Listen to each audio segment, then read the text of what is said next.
In the year 2007, Nokia was a truly massive company.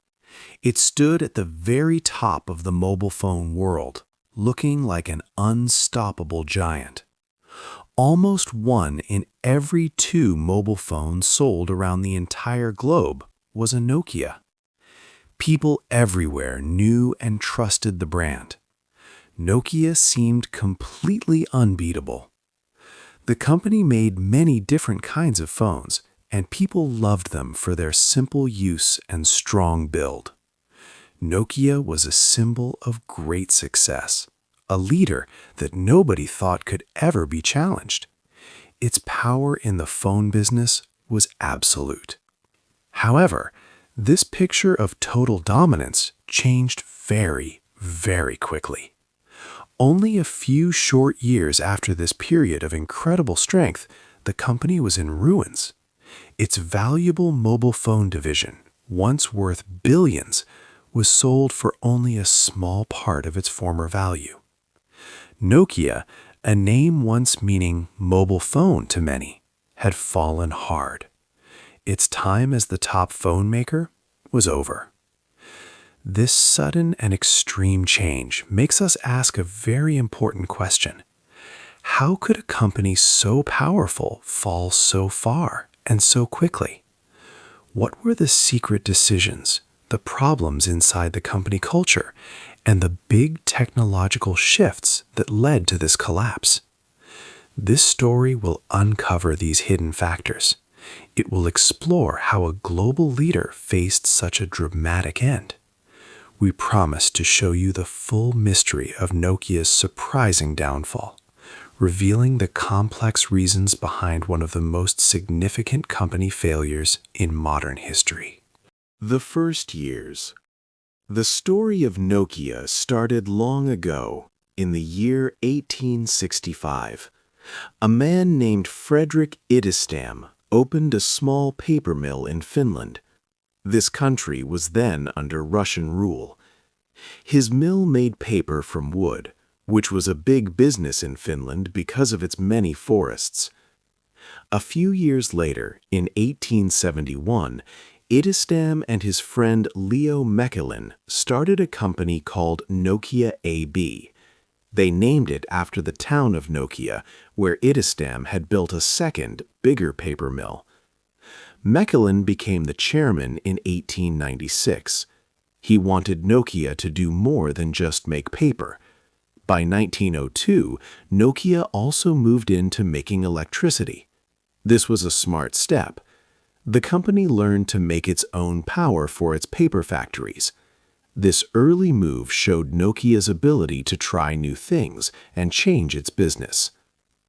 At the same time, two other important Finnish companies were growing. One was Finnish Rubber Works, started in 1898. This company made many rubber items, like galoshes, rubber boots, and later car tires and bicycle tires.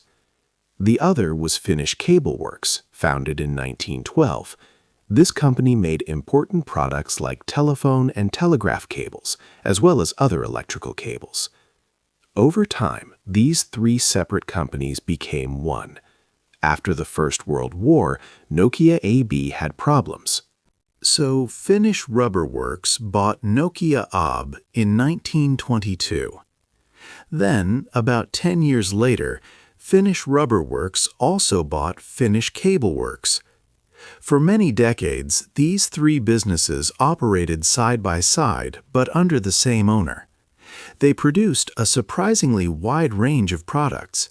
For example, you could find Nokia's name on simple toilet paper, on strong rubber boots, on bicycle tires, on television sets, and on complex communications cables. Finally, in 1967, all three parts formally joined together. They formed one big company called Nokia Corporation. This new company was a very large industrial group. It made everything from paper and rubber products to advanced electronics like televisions, personal computers, and even equipment for the military. This long history showed that Nokia was very good at changing and growing into new markets. It always found new ways to do business and adapt to what people needed. This ability to change was a major reason for its early and long-lasting success. However, this early story also creates a strong contrast with Nokia's future. The company that was so skilled at adapting and reinventing itself for over 100 years would later find it incredibly difficult to change when a big new challenge came. This shows that a past full of successful changes does not guarantee future survival, especially when the world changes very fast. 3. A new idea. By the late 1980s, Nokia was a very big company. It made many different products, from toilet paper to car tires and television sets. The company bought many other businesses quickly, but this also made Nokia less focused. It was trying to do too many things at once. The company faced hard times and was losing money. It was in trouble, trying to manage too many different parts. In 1992, a new leader came to Nokia. His name was Jorma Ollila. He looked at the company and saw a big problem. Nokia was almost bankrupt. It could not keep making so many different things. Ollila had a very new and very brave idea. He decided Nokia would stop making almost everything it made. Ollila chose to sell off all of Nokia's old businesses. This included paper products, rubber goods like boots and tires, and cables. It also meant selling the part of the company that made televisions and other electronics. These businesses were old and had been profitable for a long time, but Ollila wanted to take a huge risk. His plan was to bet Nokia's entire future on just one thing: mobile phones. At that time, mobile phones were a very new industry. Not many people had them. This was a very big gamble. Most people thought it was a crazy idea. Why would Nokia give up its steady money from rubber and paper to focus on something so new and uncertain? Nokia was in a difficult situation. It was very close to losing everything. Ollila's choice was an all-or-nothing decision. If his idea was right, Nokia could become a very important company in the world. It could grow very big and connect people everywhere. But if he was wrong, Nokia would likely disappear forever. The company's entire future was now resting on this single, daring idea. It was a time of great stress and hope for Nokia and its workers. This was not just a small change. It was a complete revolution for Nokia. Ollila believed that mobile telecommunications, or talking on phones without wires, was the future. He saw that the world would soon need many more of these devices. But it was still a very new market, and nobody knew for sure if it would succeed on a large scale. Nokia put all its eggs in one basket. The risk was enormous, but so was the potential reward. Everyone at Nokia felt the tension. Their jobs, their company, and a part of Finland's economy depended on this one bold move. The coming years would show if Ollila's vision was a stroke of genius or a terrible mistake. 4. The best in the world. Jorma Ollila's bold decision paid off wonderfully. From the mid-1990s through the mid-2000s, Nokia entered its golden age. The company quickly became the world's biggest mobile phone maker in 1998, a position it held for over 10 years. Its phones were everywhere, truly connecting people across the globe. Nokia's success came from several important things. First, their hardware was famously strong and reliable. People knew a Nokia phone would last. Second, the software was simple and easy for anyone to use. Nokia also partnered with Symbian, an operating system that made its phones very capable, giving them features other companies struggled to match. Third, Nokia was brilliant at making phones for everyone, from basic models that cost little money to advanced ones packed with new features. The company understood that mobile phones were becoming personal items, like clothes or accessories. Nokia offered X-Press-On covers, which were colorful, changeable phone cases. This allowed users to make their phone truly their own. Nokia also used smart marketing, especially for younger people. Their campaigns connected with youth culture around the world, making the brand cool and desirable. The Nokia tune, the company's famous ringtone, was heard everywhere. Millions recognized it instantly. And the simple game Snake 2 became a global craze. People spent hours playing this game on their Nokia phones, making mobile gaming popular for the first time. It created a shared experience for users across many countries. The Nokia 3310, launched in 2000, was a key example of this success. This phone had a simple black and white screen, easy-to-press buttons, and a battery that could last for a whole week. Nokia sold an amazing 126 million units. The 3310 was famous for its functions and its legendary durability. People joked that dropping it would break the ground, not the phone, because it was so strong. This phone created lasting memories and loyalty for many as their first mobile device.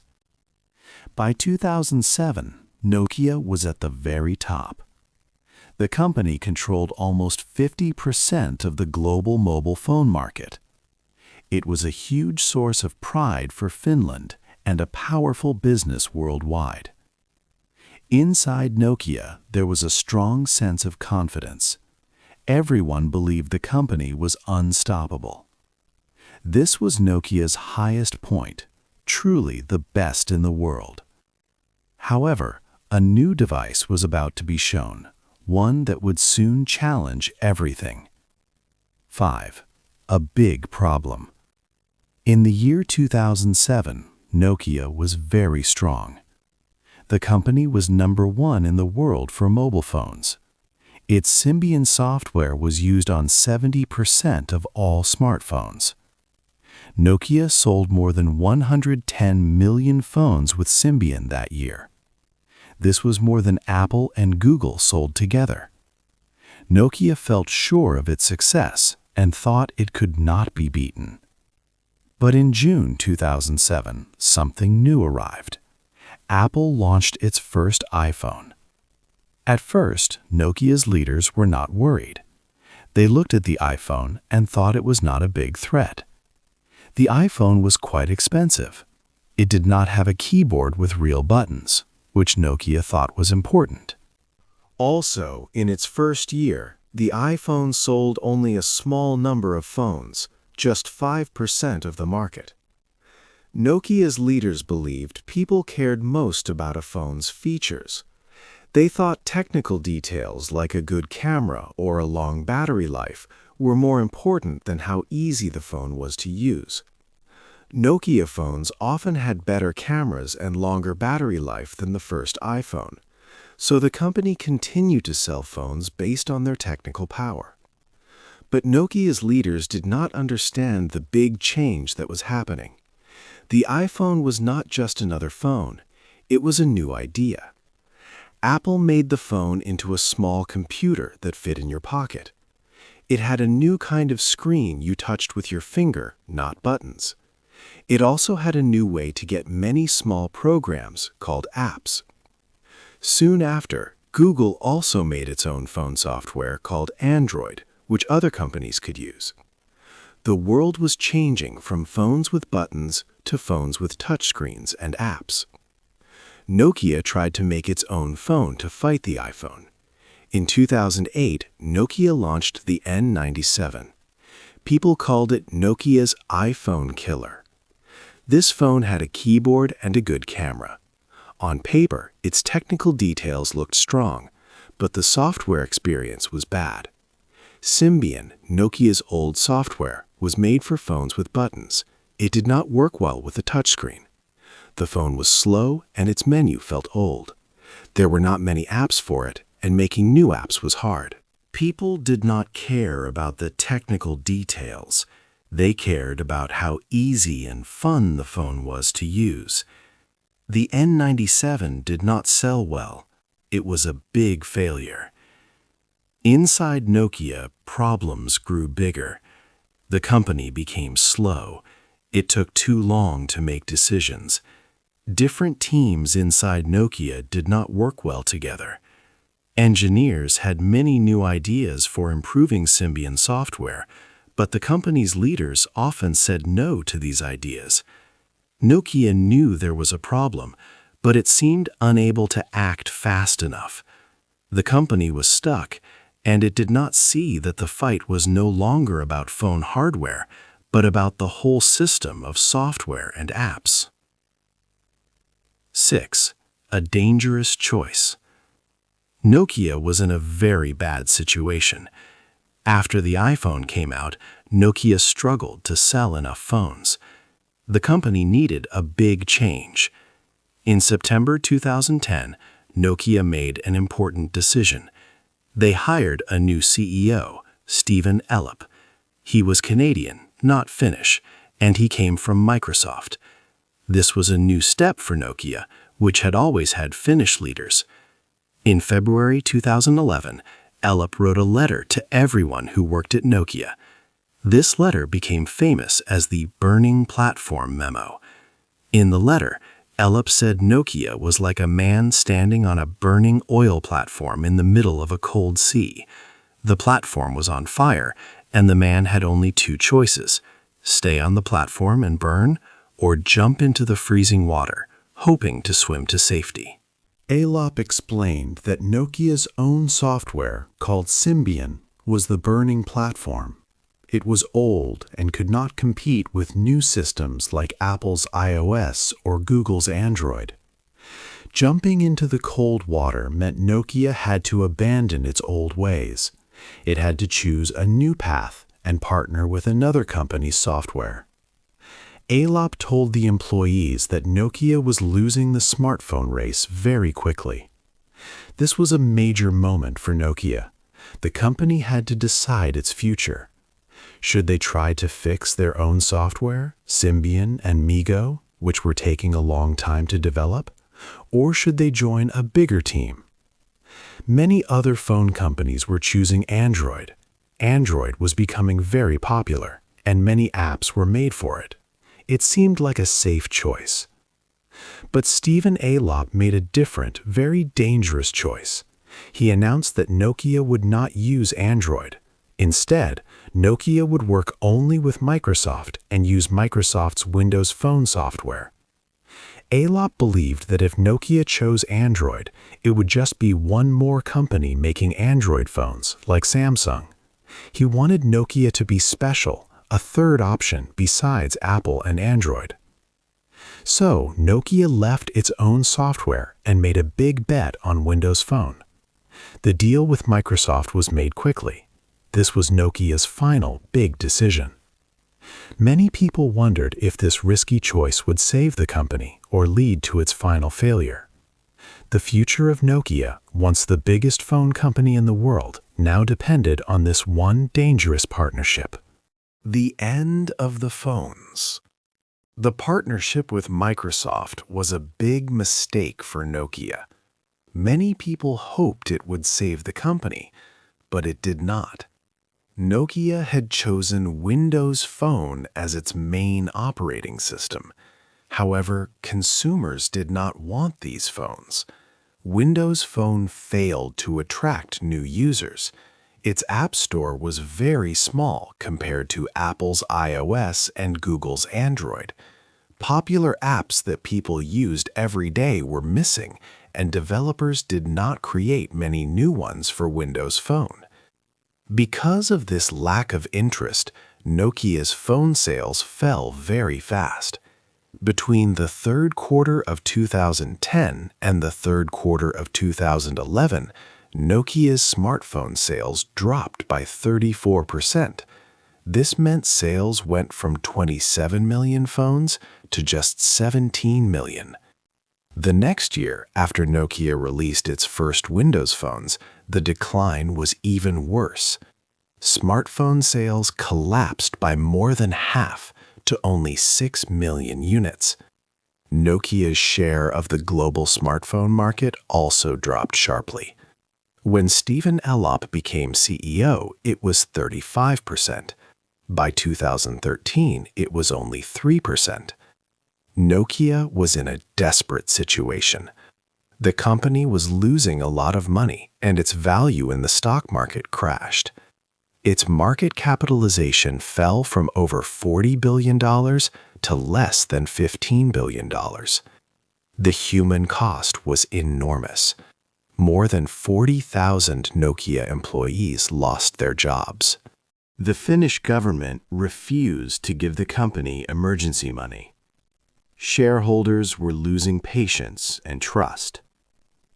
In September 2013, Microsoft announced a deal to buy Nokia's mobile phone business. The price was 5.4 billion euros, which was about $7.2 billion. This was a shockingly low price. It was barely more than Nokia had paid for a map service called Navteq just 6 years earlier. This showed how much value the mobile phone division had lost. Stephen Elop, Nokia's CEO, returned to work for Microsoft as head of its devices group. He received a bonus package of 18 million euros. The Prime Minister of Finland called this bonus outrageous. Some people believed Elop was a Trojan horse, an agent sent by Microsoft to weaken Nokia so it could be bought cheaply. However, several books that looked into Nokia's collapse concluded that Elop's decisions, though disastrous, were made with the company's best interest at heart, not as part of a secret plan. For Finland, the sale was a deep tragedy. Thousands of Finnish workers lost their jobs, and many families were affected. Nokia was more than just a company. It was a national icon, a symbol of Finnish skill and success around the world. To see its mobile phone business sold for such a low price and to an American company felt like a betrayal and the loss of a beloved part of their country's identity. This marks the end of Nokia as a major player in making phones. What we can learn. Nokia's story teaches us many important lessons. One big lesson is that being very successful can sometimes make a company slow to change. When a company is at the top, like Nokia was, it might believe its way is always the best way. This can stop it from seeing new ideas or new dangers. Nokia did not see how much the world was changing when the iPhone came out. They thought their old phones were still good enough, even when people wanted touchscreens and more apps. Another lesson is about how a big company works. Inside Nokia, it became hard to make quick decisions. There were too many rules, and different groups inside the company did not always work well together. This meant that good ideas for new phones or software were sometimes ignored or took too long to become real products. Nokia's story also shows us the danger of choosing the wrong path. When they decided to work only with Microsoft's Windows Phone, they made a big mistake. This choice meant they did not join the popular Android world, which was growing very fast. But Nokia's story did not end with the sale of its phone business. The part of the company that built network equipment, like the towers and systems that connect our mobile phones and the internet, kept going. This part of Nokia became very strong and grew, becoming a global leader in new technologies like 5G and 6G networks. These networks are the very important backbone of how we all communicate today. Also, the Nokia name came back on new phones. A company called HMD Global started making Android phones with the Nokia brand. These new phones try to bring back the old Nokia ideas of good design and strong quality. They even released a new version of the famous 3310 phone, reminding people of Nokia's past. So, Nokia shows us that a company can change many times, from making paper a long time ago to making rubber boots, then mobile phones, and now building the infrastructure for the world's internet. Nokia has always found a way to survive and find a new purpose. This story tells us about changing, failing, and changing again. It teaches us about being strong even after big problems. What part of Nokia's long journey do you find most interesting, and why? Hey there! Just a second before you go. If you learned something new today, please give this video a like, write your thoughts in the comments, and subscribe to the channel. It only takes a second, and it really, really helps to create even better English videos for you. Your support means the world. Thank you.